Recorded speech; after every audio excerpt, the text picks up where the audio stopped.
In this nomenclature video, we're going to be speaking about anhydrides. How do we recognize an anhydride? An anhydride is characterized by being or having a non-metallic or a non-metal or also metalloid for a cation.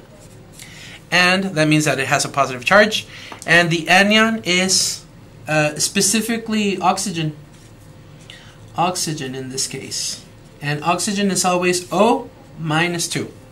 What are some examples of nonmetals we can use for creating anhydrides? Definitely halogens. We could use bromine, maybe even chlorine. We can also use phosphorus. We can use nitrogen, carbon, even silicon, for example, tellurium, and all of these have different charges, right? So, for example, if we mix these two together, let's give a very concrete example, such as I'm going to try phosphorus, and phosphorus is plus 5 when we're using it as a cation. Oxygen, as I said, is always minus 2. So once we do the crisscross, what are we going to get? We're going to get P2O5, and this is an anhydride. Non-metallic cation, oxygen as an anion. What is the naming style for anhydrides? Anhydrides are always going to have a Greek prefix that indicates the amount of atoms of the cation, the name of the nonmetal, which is the cation or the positive part, plus another Greek prefix to indicate the number of atoms of the non-metallic anion, which in this case is oxygen with its IDE ending. So in other words, all of this turns into oxide, right? So in this case, what do? The naming is going to be very simple. The name of the nonmetal, which is the positive part, is phosphorus. So we're just going to go right ahead and we're going to write phosphorus.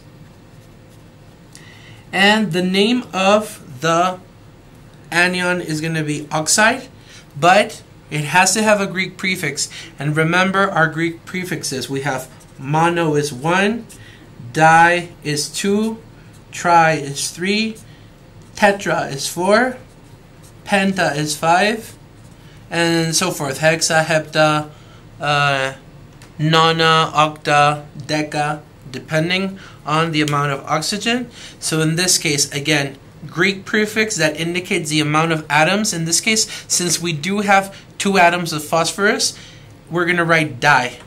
So this is diphosphorus, which is the non-metal name just as it is. And for the anion, which is oxygen, we turn it into oxide.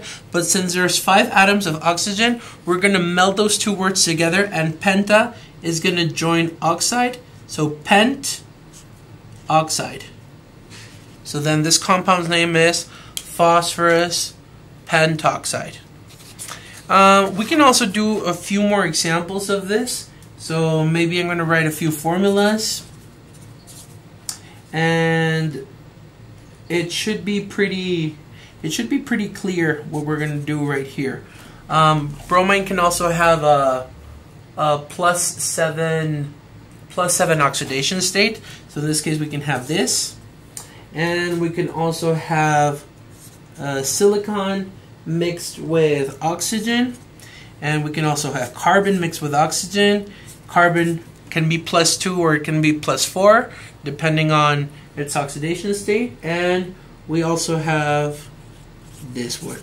Oh, that was kind of a wonky letter, but it's okay. So again, how do we know all of these are anhydrides? Because if we circle the cation, we notice that all of these are non-metallics or they're metalloids.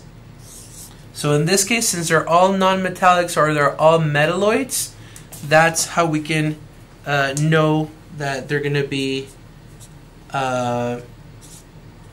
anhydrides. So in this case, if we follow the naming style which we saw right here, Greek prefix that indicates the amount of atoms of the nonmetal cation. Then the word oxide with a prefix to indicate how many oxygen atoms there are. So in this case, this first element is called what? Arsenic. So arsenic, how many atoms of arsenic do we have? We have 2, so that turns into di. Diarsenic, how many atoms of oxygen do we have? We have 3. 3 is tri, so this is going to turn into trioxide. IDE ending, tri prefix. Once again, this element's name is bromine, so we leave it intact, we don't change it, but there's 2 atoms, so this 2 turns into dibromine. Oxygen is the anion, so it's oxide. How many atoms? 7. So 7 is called hepta. So we're gonna add everything, hept oxide, IDE ending. Next one, same case, silicon. And how many atoms of silicon are there? There's only 1. This is an exception. When the cation only has 1 atom, we don't say monosilicon. We just leave it as it is. If the cation part is only 1 atom, we leave it as it is. So we don't say mono. So we write mono, wrong. No mono. Just silicon, 2 oxygens, dioxide. This is the same case with this one. There's only 1 carbon atom, so we would be inclined to write monocarbon. But nobody would say that, so we cross it out. So this is carbon. How many atoms of oxygen? 2. Carbon dioxide. Diide. Another example, monocarbon. And I hope you caught on to this by now. Again, if there's only 1 atom of the cation, we don't say it. So this is carbon. How many? Now we do. For the anion part, we do say mono. There's only 1 atom. Carbon monoxide, and we put it all together. Next example, selenium. We leave the name as it is.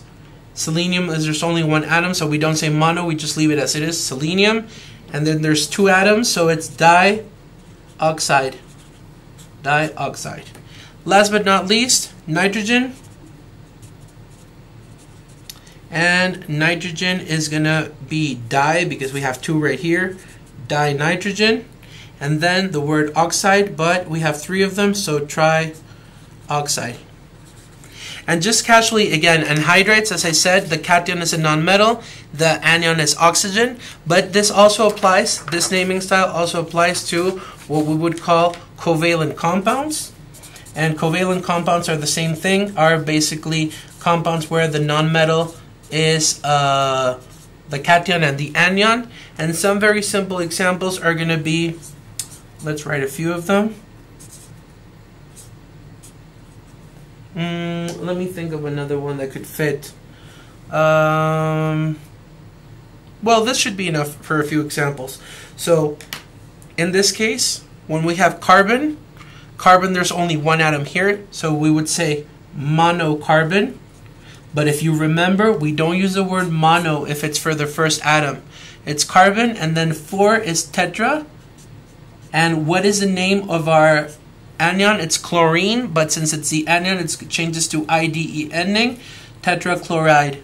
Same case for this. We have phosphorus. So again, we would be inclined to write phosphorus or monophosphorus, but it's not mono because it's the first atom. Phosphorus, and then we have chlorine again, but there's 5 of them, so we say penta, and instead of chlorine we say chloride, pentachloride. So same naming style. Okay, and just to have a little review, remember, anhydrides are non-metallic or metalloid cation with an oxygen anion, and they follow the naming style Greek prefix, which does not include mono. So I'm going to write here, not mono here, no. Okay, no mono. And I'm even going to write a little red circle, no mono in the first position. And the name of the non-metallic cation, Greek prefix, mono, di, tri, tetra, penta, so forth, with the non-metallic name with the ide ending, which for oxygen and hydrides is oxide. Okay? And for covalent compounds, whatever your anion name is, bromide, chloride, iodide, nitride, sulfide, that works. Okay? So keep on reviewing. Thanks.